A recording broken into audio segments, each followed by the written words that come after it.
దీర్ఘకాల వ్యాధులకు 20 ఏళ్ల అనుభవం ఉన్న అత్యుత్తమ హోమియోపతి వైద్యం మాస్టర్ హోమియోపతి. ట్రైనింగ్ ఏందో ఫస్ట్ పోస్టింగ్ ఇక్కడ నాకు మార్కాపూర్ అండి. ఓకే, మార్కాపురం అన్న ఒకప్పుడు నల్లమల్ల ఆ బెల్ట్ అంతా ఉండేది, దాంతోపాటు రాబరీ గ్యాంగ్ ఎక్కువ ఉంటుంది, డెకాయిట్స్ వాళ్ళందరూ ఉంటారు. అది కంట్రోల్ చేయడానికి ఏం చేస్తారు? ఫస్ట్ మీరు వెళ్ళగానే మీకు ఫస్ట్ ఛాలెంజ్ ఏమొచ్చు? యాక్చువల్గా నేను వెళ్ళేసరికి నక్సలిజం ఆల్మోస్ట్ ఏం లేదు, ఒక ముగ్గురు మిగిలిపోయారు. అది నాట్ బిగ్ డీల్ అసలు. మిగతా ఇష్యూస్ పెద్దగా ఏం లేదు, కానీ అప్పుడు మేజర్ ఇష్యూ ఏంటంటే అప్పుడే వైఎస్ఆర్సీపీ స్టార్టింగ్ స్టేజ్ అన్నట్టు, అంటే ఒక 2 years ఏమవుద్ది. జగన్ గారి ఊపు చాలా ఎక్కువ ఉంటుంది అప్పుడు. అట్లా ఒక ఇష్యూ ఏమైందంటే కిరణ్ కుమార్ రెడ్డి గారు నా ఎర్రగొండపాలెంలో మీటింగ్ పెడితే మీటింగ్ మొత్తం హంగామా చేసేస్తారు. ఇప్పుడు నేను వెళ్ళడానికి ఒక 4-5 months 6 months బిఫోర్. సో అది మాకు అప్పుడు టఫెస్ట్ ఛాలెంజ్ అన్నట్టు. అంటే ఏంటంటే ఈ పార్టీలు టఫ్గా ఉంది అప్పుడు. నేను వెళ్ళిన ఒక 3 monthsకే అప్పుడు ఇన్సిడెంట్ మధ్యంతరంగా వెళ్ళిపోతారు అప్పుడు కిరణ్ కుమార్ రెడ్డి గారు. సభలో గొడవ కుర్చీలు పగిలిపోయేది అంతే. సో 3-4 months తర్వాత మళ్ళీ కిరణ్ కుమార్ గారి సారి షెడ్యూల్ వస్తుంది, మేము వస్తున్నాము. ఈసారి ఏంటంటే 1 full day స్పెండ్ చేస్తా అంటారు అక్కడ సీఎం హోదాలో. సీఎం హోదాలో సార్ ఏంటంటే ఫస్ట్ నా ఏరియాలో మొదలుపెట్టి మార్నింగ్ నైట్ స్టే కూడా నా దగ్గర ఉంటారు. మళ్ళీ ఆ రోజు వేరే ఎండింగ్లో, ఈ వైపు మొదలు ఈ వైపు అన్నట్టు. నెక్స్ట్ డే వెళ్ళిపోతారు. సో అప్పుడు మా ఎస్పీ గారు ఆ ఇన్సిడెంట్ ఉంది కదా దృష్టిలో, సార్ అడిగారు అన్నట్టు. సార్ అడిగితే నథింగ్ ఇష్యూ సార్. నాకు అప్పుడు ఏంటంటే I have good Rayalaseema people very nice. అంటే చాలా చోట్ల రాయలసీమనే చెప్పలేము, ఎక్కడైనా ప్రజలు చాలా వరకు మంచి వాళ్ళనే ఉంటారు. మనని బట్టే మనం అప్రోచే మోస్ట్ ఇంపార్టెంట్. ఇప్పుడు నేను చాలా చోట్ల చేశాను, రాయలసీమలో చేశాను, ఆంధ్రాలో చేశాను, నా గ్రౌండ్ ట్రైనింగ్ విశాఖపట్నంలో అయింది, ఇప్పుడు తెలంగాణలో. ఎక్కడా కూడా పబ్లిక్ మనం సరిగ్గా ఉంటే మనం ఇచ్చిన దానికి 1000 రెట్లు ఇస్తారు వాళ్ళు రిటర్న్గా. నేనేం చేశానంటే అప్పుడు కిరణ్ కుమార్ గారు వస్తున్నారని చెప్పి వాళ్ళు రావడానికి 3 days బిఫోరు మొత్తం వాళ్ళందరినీ పిలిచాను. ఎవరైతే ఆ area mandal leaders, sarpanches అందరినీ పిలిచి ఇది సిచ్యువేషను, నేను ఉండాలనుకుంటే మీరు డిస్టర్బ్ చేయొద్దని చెప్తాను వాళ్ళకి. You believe it or not 3 days అందరు హైదరాబాద్ వెళ్ళిపోయారు. అంటే ఆ రోజు ప్రజలు మనకి ఇచ్చిన గౌరవం అది. అసలు పిన్ డ్రాప్ కూడా ఎక్కడ కాలేదు, అంత పీస్ఫుల్గా అయింది. అంటే అసలు ఒక్కరిని కూడా అది చేయలేదు, ఎక్కడ కూడా చిన్న డిస్టర్బెన్స్ కూడా లేదు. మా ఎస్పీ సార్ చాలా హ్యాపీ ఫీల్ అయ్యారు. సార్ కూడా అన్నారు గుడ్ చాలా మీకు మంచి ర్యాప్ ఉంది. మాకు first SP sir Raghuram Reddy sir, excellent officer. ఆయన కూడా మీకు చెప్పాను కదా సాంబశివరావు సార్ అని. ఇక సీఎం అలాగే ఆ సొంత అంటే ఏమంటారు బ్రదర్ ఎలా చూసుకుంటారో అలా చూసుకునేవారు sir. I feel so happy. అంటే కెరీర్లో మనకు నేర్చుకోవడానికి అలాంటి ఆఫీసర్స్ ఆయన చాలా నేర్పారు నాకు. నా సబ్ డివిజనే కాకుండా ఎక్కడికైనా వెళ్ళే ముందు అక్కడికి పంపించేవారు, ఏదైనా ట్రైనింగ్ అంటే సెలక్షన్స్ ఉన్నప్పుడు ఎలక్షన్స్ పిలిచేవారు, విజిటింగ్స్ ఉన్నప్పుడు విజిటింగ్స్కి ఎలా వెళ్ళాలంటే దగ్గరుండి నేర్పించారు సార్.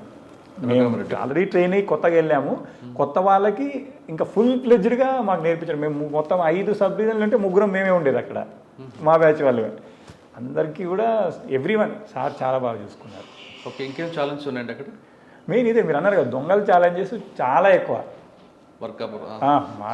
డెకాయిట్లు ఎక్కువగా అన్ని కూడా నైటే ఎక్కువ జరుగుతుంటాయి. యాక్చువల్గా జరిగేవి అంటే లక్కీలీ అక్కడ ఏంటంటే మీకు మోడస్ ఆఫ్ ఆపరెండి అని ఉంటుంది, ఎంబో. ఆ మోడస్ ఆఫ్ ఆపరెండిని బట్టేసి మా వాళ్ళు ఈజీగా ఐడెంటిఫై, మాకు కొంచెం టీం బాగుండేది అక్కడ. సో చాలా వరకు అఫెన్సెస్ అన్ని డిటెక్ట్ చేయగలిగాము, at the same time control చేయగలిగాము. ఈవెన్ కొందరిని పిలిచి కౌన్సిలింగ్ ఇచ్చి అక్కడ ఉండే వాళ్ళు ఉంటే ఈ కొంచెం అంటే మన ఈ ట్రైబ్స్కి సంబంధించిన వాళ్ళు ఉంటారు కొద్దిగా. ఇది ఒకటి నంద్యాల రోడ్లో ఉంటుంది మనకు, ఈ ఖమ్మం కాదు మనకి ఎక్కడ అంటే గిద్దలూరు నుంచి మనకు నంద్యాల వెళ్ళే దారిలో ఏదో ఒక ఊరు ఉంటుంది నోన్ ఫర్ అఫెండర్స్ అన్నట్టు. అక్కడికి వెళ్ళి వాళ్ళకి కౌన్సిలింగ్ ఇచ్చి అంటే చెప్పాం ఇది కాదు ఇది అంటే. అందులో కొందరు వేరే వైపు కూడా వెళ్ళారు, అంటే అదర్ మీన్స్ చూపించగలిగాం మనం. కొంచెం వాళ్ళతో వీళ్ళతో మాట్లాడి వాళ్ళకు సెల్ఫ్ ఎంప్లాయ్మెంట్ వైపు తీసుకెళ్ళినట్టు ప్లాన్ చేసాం. అప్పుడు ఎంతకాలం పని చేస్తారంటే అక్కడ 1 year చేశాను, సక్సెస్ఫుల్. చాలా హ్యాపీ అనిపించింది అక్కడ చేయడం. Next ground training 3 months. ఇక్కడ మన ప్రేమవతిపేటలో 45 days ఉన్న తర్వాత వైజాగ్ బేస్లో 45 days. అక్కడ 45 days అయిపోయిన తర్వాత నెక్స్ట్ పోస్టింగ్ వచ్చేసి గుడివాడ. ఓకే సార్, అక్కడ గ్రే హౌండ్స్లో ఇక్కడ ట్రైనింగ్ ప్రేమావతి పాట వేరు, గ్రే హౌండ్స్ దాని టెరైన్ డిఫరెంట్ ఉంటుంది కంప్లీట్లీ. మీరు అక్కడ ఏమైనా హడిల్స్ ఉన్నాయా లేదంటే? యాక్చువల్లీ మీకు తెలంగాణ టెరైన్ అనేది చాలా సాఫ్ట్గా ఉంటుంది, but when you go to Andhra AOB terrain మొత్తం హై పీక్స్ ఉంటాయి. మీకు మూమెంట్ అనేది చాలా కష్టం, మూమెంట్ కష్టం. దాంతోపాటు అలా ఒక్కో సందర్భంలో ఏదంటే డెడ్ ఎండ్కి వెళ్ళిపోయేవాళ్ళం. కొండపైన అలా నడుచుకుంటూ వెళ్తే డెడ్ ఎండ్కి వెళ్ళిపోయేవాళ్ళం, అక్కడ ఇంకేం ఉండకపోయేది. జీపీఎస్ ఒకసారి ట్రాక్ తప్పుతుంది కదా, అప్పుడు ఇంత సిస్టమ్ లేదు. సో మళ్ళీ అలా వెనక్కి వచ్చి అసలు బాగా అలసిపోయే వాళ్ళము. బట్ ఏఓవిలో ఏంటంటే మేము రిటర్న్ వచ్చేటప్పుడు ఈ విలేజెస్ కొన్నిటికి అంటే లాస్ట్ డే వరకు ఎక్స్పోజ్ అవ్వకపోయేది, చివరి రోజు పికప్ చేసుకోవడానికి విలేజెస్లో వచ్చేవాళ్ళం. అప్పుడు విలేజెస్ వాళ్ళతో మాట్లాడేవాళ్ళం. They are very good. మీరు అక్కడ బలిమల ఇన్స్టిట్యూట్కి వెళ్ళారా? అక్కడ వెళ్ళలేదండి. ఏ ప్రాంతం ఎక్కువ తిరిగారు మీరు? ఇప్పుడు మీరు చింతపల్లి, జీకే వీధి, మళ్ళీ పాడేరు, మళ్ళా సాగులు, బూసులు అని ఆ విలేజెస్ ఉన్నాయి ఆడ చుట్టూ, ఆ ఏరియా. ఓకే, గ్రే హౌండ్స్ తర్వాత గుడివాడలో ఎక్కువ రోజులు ఏం లేదు, 6 months ఉన్నాను. అప్పుడు ఏంటంటే ఈ స్టేట్ డిస్టర్బెన్సెస్ ఎక్కువ ఉన్నాయి. ఆ తర్వాత నేను సిఐడికి వచ్చేసాను హైదరాబాద్. సిఐడిలో ఎంతకాలం పని చేస్తారు? Just 4 months, hardly 4 or 5 months. ఈ స్టేట్ బ్రేక్ టైంలో. అప్పుడు మ్యారేజ్ అయిందా? లేదు, తర్వాత సిఐడి తర్వాత. సిఐడి తర్వాత ఎక్కడ పోస్టింగ్ ఇచ్చారు? నాకు ఫస్ట్ పోస్టింగ్ ఇక్కడ నర్సంపేట. సిఐడిలోనే మ్యారేజ్ అయింది. కరెక్ట్ మీరు అంది. ఆగస్టులో మ్యారేజ్ అవుద్ది, నవంబర్లో పోస్టింగ్ తీసుకుంటాను. ప్రపోజల్ ఎవరు పంపించారు మీరు? బ్రదర్కి. వాళ్ళ బ్రదరు నేనే తెలిసి వాళ్ళ ద్వారా వాళ్ళ బ్రదర్కి ప్రపోజల్ పంపి ఆల్మోస్ట్ అరేంజ్డ్ మ్యారేజ్ లాగే అయింది. అది నాటే 100% లవ్ మ్యారేజ్ అని చెప్పలేము. లవ్ కమ్ మ్యారేజ్ అంతే, అంటే మన వైపు నుంచి. ఆవిడ విసుక్కోలేదు వన్ సైడ్ లవ్ అని? అంటే తను అడిగినప్పుడు కూడా వాళ్ళ పెద్దవాళ్ళకి అడగమని చెప్పారు. ఓకే సార్, పోస్టింగ్ మ్యారేజ్ అయిన తర్వాత నర్సంపేట నర్సంపేట అంటే ఇక్కడ వరంగల్ పక్కనే. ఏం ఛాలెంజ్ వచ్చాయి అక్కడ? ఛాలెంజెస్ మెయిన్గా ఏంటంటే ఈ ల్యాండ్ ఎక్కువ గొడవలు. ఏదంటే అక్కడ అటవీ ప్రాంతం, మీకు పోడు భూములు ఉంటాయి చూడండి, అవి కొంచెం గొడవలు ఎక్కువ ఉండేవి అక్కడ. దాంతోపాటు పొలిటికల్ రైవలరీ మెయిన్ ఏంటంటే అక్కడ కాంగ్రెస్ ఎమ్మెల్యే, ఇక్కడ టీఆర్ఎస్ గవర్నమెంట్ అప్పుడే రావడం, వీళ్ళు ఇంకా అవన్నీ కొంచెం డిఫరెంట్గా ఉండేవి ప్రాబ్లమ్స్ అన్నీ. బట్ అదే చెప్పాను కదా మీకు నేను, వెన్ వీఆర్ మనం ఎప్పుడైతే రైట్ సైడ్ ఉంటామో ఏ ఇష్యూలు అయినా ఆటోమేటిక్గా ప్రాబ్లమ్ సాల్వ్ అయింది. అక్కడ ఎమ్మెల్యే అపోజిషన్ అయినప్పటికీ వీళ్ళు కోఆపరేట్ చేసేవాళ్ళు, వీళ్ళు కోఆపరేట్ చేసేవాళ్ళు. ఎందుకంటే మనం ఎప్పుడు కూడా ఏది రైటో దానికే స్టాండ్ అయ్యేవాళ్ళం. సో ఎవరు కూడా ఎక్కడ అలిగేషన్ చేయడానికి కానీ లేకపోతే మనల్ని ఇబ్బంది పెట్టడానికి కానీ స్కోప్ ఇచ్చేది లేదు అన్నట్టు. నర్సంపేట ఎంతకాలం అంటే 3 years ఉన్నాను నేను. And the most longest time నేను పనిచేసింది అక్కడే. అక్కడే చేశాను. ఇంకా చాలా ఉండాలి మీకు మెమరబుల్ కేసులు, డెకాయిట్లు కానీ. డెకాయిట్లు అంటే ఇప్పుడు మర్డర్ ఫర్ గెయిన్ ఒకటి ఉంటుంది నర్సంపేటలో. మర్డర్ ఫర్ గెయిన్లు నేను ఉన్నప్పుడు నర్సంపేటలో పెద్దగా ఏం జరగలేదు మర్డర్స్. అంటే స్టార్టింగ్లోనే నేను బాగా టైట్గా సెట్ చేసుకున్నాను. అంటే గుడివాళ్ళు ఉన్నప్పుడు ఒక మర్డర్ అయింది, అది నా కెరీర్లో జరిగిన ఇంట్రెస్టింగ్ మర్డర్ అదే అన్నట్టు. ఓకే, ఏంటంటే యాక్చువల్ గుడివాళ్ళు ఏమైందంటే మనకు విజయవాడ నుంచి గుడివాడకు వచ్చే దారి ఉంటుంది, రహదారి. ఆ రహదారి పైన ఒక వ్యక్తిని బైక్ పైన వస్తూ ఉంటే అసలు ఒక రకంగా చెప్పాలంటే పీస్ చేసేస్తారు తలని మొత్తం, ఇక్కడ నుంచి ఇలా కొట్టేస్తారు ఇదంతా. నేను హైదరాబాద్లో ఉంటాను, అది జరిగిందని చెప్తారు. వస్తూ డైరెక్ట్ ఇన్సిడెంట్ అక్కడికే వస్తాం. అక్కడికి వచ్చేసరికి మనకి ఏ క్లూసు ఉండవు అన్నట్టు, ఎందుకు చంపారు అనేది ఏం ఐడియా ఉండదు. తర్వాత మనం ఏంటంటే అది వివిధ మీన్స్లో ఎవరు ప్రాబ్లము అంటే ఎవరు చేసి ఉండొచ్చు ఏంటని అన్నీ చూస్తూ ఉంటాం. బట్ ఏ రకంగా చూసినా అసలు ఏం క్లూ దొరకదు మనకు. తర్వాత ఏం చేస్తామంటే ఒక 2 days తర్వాత 3 days తర్వాత చూసినప్పటికీ ఏ క్లూ రాకపోతే మళ్ళీ ఒకసారి సేమ్ మర్డర్ జరిగిన ప్లేస్కి వెళ్ళి నైట్ టైం అన్నట్టు, నైట్ టైం వెళ్ళేసి అంటే వెహికల్ మూమెంట్ ఎక్కువ ఉంటుంది. నైట్ టైం వెళ్ళి మొత్తం టార్చ్ లైట్స్ పెట్టుకొని క్షుణ్ణంగా పరిశీలిస్తాం అన్నట్టు. పరిశీలిస్తే ఒక కీ దొరికిపోయి మనకు అక్కడ. ఆ కీ ఎవరిదై ఉంటుందా అని చెప్పి ఇప్పుడు మనం ఈ సస్పెక్ట్ లిస్ట్ ఒకటి పెట్టుకున్నాం, అదేంటంటే బైక్ కీ. ఆ సస్పెక్ట్ లిస్ట్ పెట్టుకొని ఎవరు ఆ టైప్ ఆఫ్ బైక్ యూజ్ చేస్తారా అని చెప్పి మొత్తం మొత్తం చూసిన తర్వాత అందులో కొందరు ఉన్నారు అన్నట్టు, ఒక 7 6 సేమ్ బైక్ యూజ్ చేస్తారు.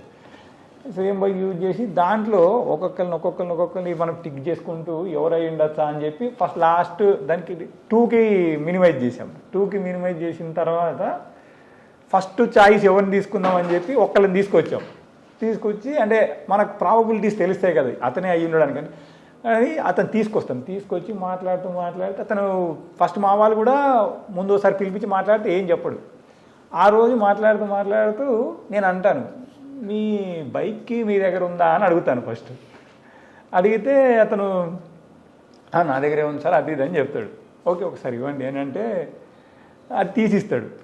అది ఏంటంటే ఫ్రెష్ కీ ఉంటుంది అన్నట్టు, దానికి అంటే మిగతా కీస్ అని ఓల్డ్ ఉంటే అదొకటి ఫ్రెష్ కీ ఉంటుంది అన్నట్టు. ఇది పాతదానిలాగా లేదు, ఇందులో అన్నీ పాత, ఇది లేదు సార్ ఎప్పటి నుంచి అదే వాడుతున్నా అంటాడు. సర్లే అబద్ధం ఎందుకు చెప్తావు, నీ పాతకి నేను ఇవ్వనా అని అడుగుతాను. అనగానే కాలు పట్టుకుంటాడు, సరెండర్ అయిపోయి. అంటే చూడండి, అంటే మనము ప్లేస్ ఆఫ్ అఫెన్స్ ఎంత ఇంపార్టెంట్ అన్నాడు, సీన్ ఆఫ్ అఫెన్స్ అనేది ఎంత ఇంపార్టెంట్ అనడానికి 3 days ఎన్నో రకాలుగా మనం హార్డ్ వర్క్ చేసినా దొరకలేదు మనకు. అదే సీన్ ఆఫ్ అఫెన్స్ని క్షుణ్ణంగా పరిశీలించడం వల్ల ఒక చిన్న క్లూ తోటి కేసు డిటెక్ట్ అయిపోయింది కంప్లీట్గా. ఎవరు సరెండర్ అయ్యాడా? అతనే సరెండర్ చేశాడు. యాక్చువల్గా ఏంటంటే అక్కడ వీళ్ళ వైఫ్ తోటి వాడికి ఇల్లీగల్ ఇంటిమసీ ఉంటుంది. డిసీజ్డ్ వైఫ్ తోటి అది వాడు మనసులో గ్రడ్జ్ పెట్టుకుంటాడు. ఎలాగైనా వాడిని ఏదో చేయాలని ఎప్పటి నుంచో థింక్ చేస్తాడు. ఇంకా తట్టుకోలేకపోతాడు అన్నట్టు. చాలాసార్లు చెప్పి చూస్తాడు, బట్ దట్ ఫెలో మారకపోయేసరికి ఇంకా ఇది కాదు పరిష్కారం అని చెప్పి చంపేస్తాడు అన్నట్టు. ఈ కొబ్బరి బొండాలు చెక్కే కత్తులు ఉంటాయి కదా, దాంతో నరుకుతారు. లిటరల్లీ ఆ రోజు నిన్న అంటే ఇలా పట్టుకొని లేకపోతే ఇక్కడ మాత్రం వేలాడుతుంది బాది హెడ్, అంతలా నరికారు అన్నట్టు బాగా. ఒక్కడే అదే టీం ఒక టీమర్, 3 మొత్తం. వాళ్ళ బావమరుదులో 2, ఇతను ఒకతను. డిసీజ్డ్ వీడు అక్యూజ్డ్ వైఫ్తో ఇల్లీగల్ ఇంటిమేట్. ఎస్ అది అంటే మీరు అందులో చెప్పాల్సింది ఏంటంటే ఎన్నిసార్లు మనం రిపీట్గా చూస్తుంటే సీన్ ఆఫ్ అఫెన్స్లో అంత దొరుకుతుంది. అంటే అక్యూజ్డ్ అంటే అంటే మన పోలీస్లో ఒక ఓల్డ్ సామెత ఏంటంటే ప్రతి ముద్దాయి అంటే ఎవరైనా తప్పు చేసే వ్యక్తి ఏదో ఒకటి వదిలేసి పోతాడట, తనకు తెలియకుండా. అది అంటే నాకు ఆ విషయంలో నిజమైంది ఒకటి నేను చూసిన కేసులు. కానీ సాధారణ కొంతమంది ఆఫీసులు ఏమంటారంటే టైం పెరుగుతుంది కొద్ది క్లూస్ పోతుంటాయి. ఎస్, అది 100%. మనము అఫెన్స్ అనేది ఎంత తొందరగా దాని ఎంట పడితే అంత తొందరగా డిటెక్ట్ అవుతుంది. If you lose the time it will become complication. అది ఇంకా లాస్ట్కి అదేమంటారు కోల్డ్ స్టోరేజ్కి వెళ్ళిపోయే పరిస్థితి వస్తుంది. ఇక్కడ మీకు నర్సంపేటలో ఏమైనా దొరకలేదా? మటర్ పర్ కాదు కానీ వేరే మంచి మటర్ అంటే ఇక్కడ కొంచెం ఇవి ఉండేటి ఏంటి మన ఈ చిల్లర మావోయిస్ట్ కాకుండా అది ఏమంటారు మనకు జనశక్తి అని అలాంటి ఎన్డీ అంటారు, న్యూ డెమోక్రసీకి సంబంధించిన ఈ దళాలు ఉండేవి అన్నట్టు. ఆడు విక్రమ్ అని ఒకడు ఉంటే ఒకసారి వాడిని పట్టుకొచ్చాము, ఇంకోసారి ఏదో ఈ వెపన్స్ పట్టుకొని ఉన్నారంటే అక్కడ కొందరు డిఫరెంట్ టైప్ వెపన్స్ సీజ్ చేసాము, వాళ్ళని పట్టుకోవడం జరిగింది. కానీ అక్కడ క్రైమ్ నేచర్ ఏదండి నర్సంపేటలో? క్రైమ్ నేచర్ స్పెసిఫిక్ క్రైమ్ ఏమి ఉండదు అక్కడ. అంటే ఒకప్పుడు గాంజా ఉండేది, మేము ఉన్నప్పుడు కూడా చాలా చిన్న మొత్తం గాంజా. రెండోది ఏంటంటే మెయిన్గా మేము టార్గెట్ చేసింది అక్కడ ఈ గుడుంబ విపరీతం అన్నట్టు. నర్సంపేట అనేది ఎక్కువ తాండాలు ఉంటాయి, ఈ నెక్కొండ ప్లేస్, ఇక్కడ వచ్చేసి దుగ్గొండి మండలము ప్లేస్, అటు చెన్నరావుపేట అని ఉంటుంది, ఇటు ఖానాపూర్. అవన్నీ ఏంటంటే పాపం ట్రైబల్స్ ఉంటారు, వాళ్ళకి అది గుడ్డా బేడా అనేది దే డోంట్ నో. సో మేము ఉన్నప్పుడు ఏంటంటే ఫస్ట్ నేను మొదలుపెట్టింది అదే. లక్కీలీ నాకు ఎస్ఐస్ సిఐస్ కూడా బాగా సపోర్టివ్గా దొరికారు. అదే టైంలో మాకు అంటే గవర్నమెంట్ కూడా తెలంగాణ గవర్నమెంట్ అప్పుడే రావడము, కేసీఆర్ గారు ఏం చేశారంటే దీన్ని మనం పూర్తిగా ఎరాడికేట్ చేయాలి, వీళ్ళకి మనము ఏదో ఒక సోర్స్ అదర్ చూపించాలని చెప్పడము. ఇక్కడ జిల్లా కలెక్టర్గా వాకటి కరుణా మేడం గారు ఉండే, దాదాపు ఐ రిమెంబర్ ఈ రోజు కూడా 264 ఫ్యామిలీస్కి సమ్ అదర్ మీన్స్ చూపించి we have complete tried to eradicate. అంటే 100% ఎరాడికేషన్ చేసామని మేము చెప్పలేను, but I can say 90-95% we have done it. But చాలామంది బెల్లం అమ్మే వాళ్ళని అంటే ఎవరైతే దీనికి ముడి సరుకు అమ్మే వాళ్ళు ఉన్నారో అంటే క్రష్డ్ అని చెప్పొచ్చు రకంగా కేసెస్ పెట్టేసి ఇంకా అమ్మితే మీరు చాలా ఇబ్బంది పడతారు మీరు ఒకవేళ మీరు నిజంగా కిరాణా షాపులు అంటే కేజీ 2 కేజీలు తీసుకెళ్తారు, కానీ ఈ కేజీలు తీసుకెళ్ళేవాడు కిరాణా ఇంట్లో ఏం చేసుకుంటారు?